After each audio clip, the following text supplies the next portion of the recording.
Mga lola ni Jesus. Hindi flawless pero hindi itinago ng Diyos. Reflection from the book of Matthew chapter 1. The genealogy of Jesus. Good morning and welcome to Morning Mirror. Kapag binabasa natin ang genealogy ni Jesus, madalas nilalaktawan, binibilisan o inaantok tayo kasi puro pangalan. Pero teka lang, habang binabasa natin ng Matthew 1, meron tayong mapapansin. Yes, halos lahat ng pangalan ay pangalan ng lalaki, pero bakit may 4 na pangalan ng mga babae? At hindi lang sila basta mga babae, kundi mga babaeng may issue, may sugat, may bahid, may komplikadong kwento. And yes, sila nga ang mga lola ni Jesus.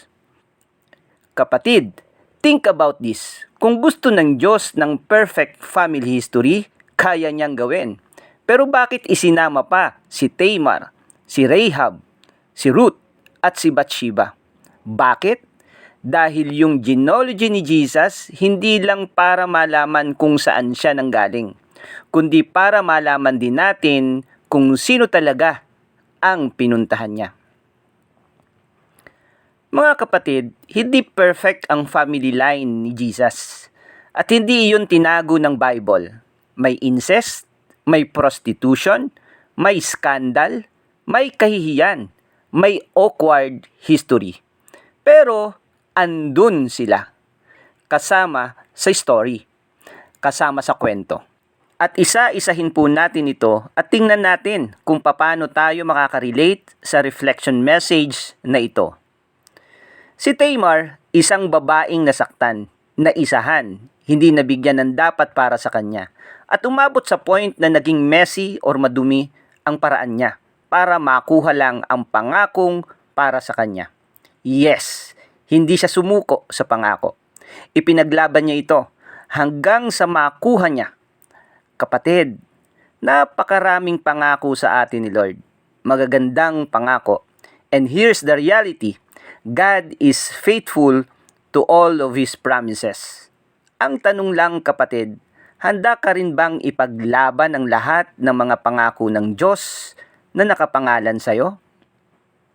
Si Rahab, ang prostitute. At alam nyo ba maganda kay Rahab? Hindi siya hipokrito. Hindi siya nagpanggap na banal. At alam niya kung sino ang tunay na Diyos. Alam niya kung kanino siya kakapit. At nung nagkaroon siya ng pagkakataong maligtas at makawala sa kanyang present situation, hindi lang sarili niya ang inisip niya. Isinama niya rin ang buong pamilya niya. Yes, isa siyang prostitute pero hindi hipokrito. Siya ay may puso at pagmamahal sa pamilya at higit sa lahat, may paniniwala sa Diyos na kahit gaano kadumi ang kanyang pinagdaanan, hinding-hindi siya tatanggihan. Instead, buong puso siyang tatanggapin at isasama siya para sa panibagong simula. Si Ruth, isang Moabites, isang dayuhan, hindi niya kinalakihan ang Diyos ni Israel, pero iniwan niya lahat. Iniwan niya ang kulturang kinalakihan niya. Iniwan niya ang kanyang comfort zone. Iniwan niya ang dating buhay niya para lang sumunod sa Diyos ng Israel. Inakap niya ang Diyos na hindi niya kinalakihan at sa kabila ng lahat ng kanyang mga sakripisyo, siya naman ang inakap ng Diyos ng buong buo at binigyan ng magandang gantimpala.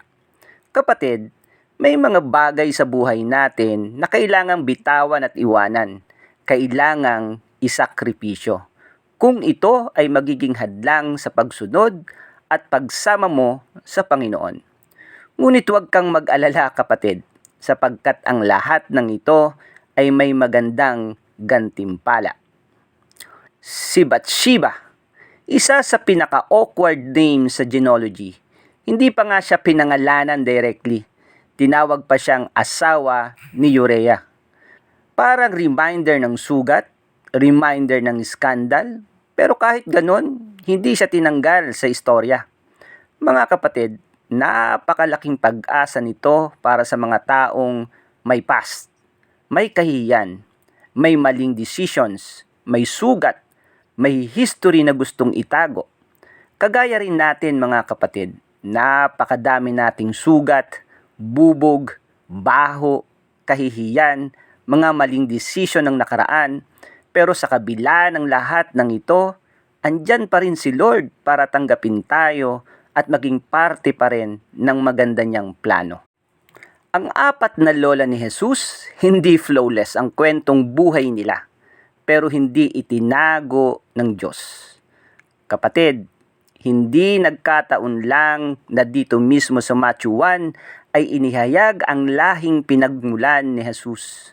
Yes, mahalagang malaman kung kanino siya nagmula bilang patunay na siya ay galing sa lahi ni Abraham, ni Isaac, ni Jacob, at ni David. Pero bakit sa lahat ng mga pangalan na na-mention, merong 4 na babaeng nakapaloob? Si Tamar, si Rahab, si Ruth, at si Bathsheba. Dahil malinaw sa genealogy ni Jesus na hindi flawless ang kanyang pinagmulan, ngunit hindi niya ito tinago.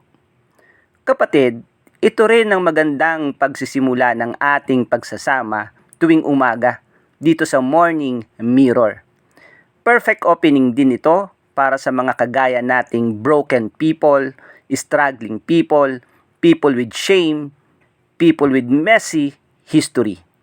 Kasi umpisa pa lang ng Matthew, parang sinasabi agad ni Jesus, alam kong magulo ang kwento mo, pero hindi kita iiwan sa labas ng story ko. Hindi hadlang kay God ang maduming history para gamitin ka sa banal niyang plano. At baka may nakikinig ngayon na feeling disqualified, feeling marumi, feeling hindi worthy, feeling hindi na magagamit. Gusto kong sabihin sa'yo kung ang mga babaeng may sugat isinama ni Jesus sa story niya. For sure, may lugar ka rin sa plano niya. Let us pray.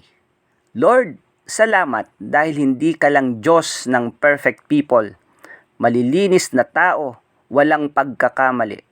Salamat dahil ikaw ay Diyos din ng sugatan, complicated, broken, may past at may kahihiyan.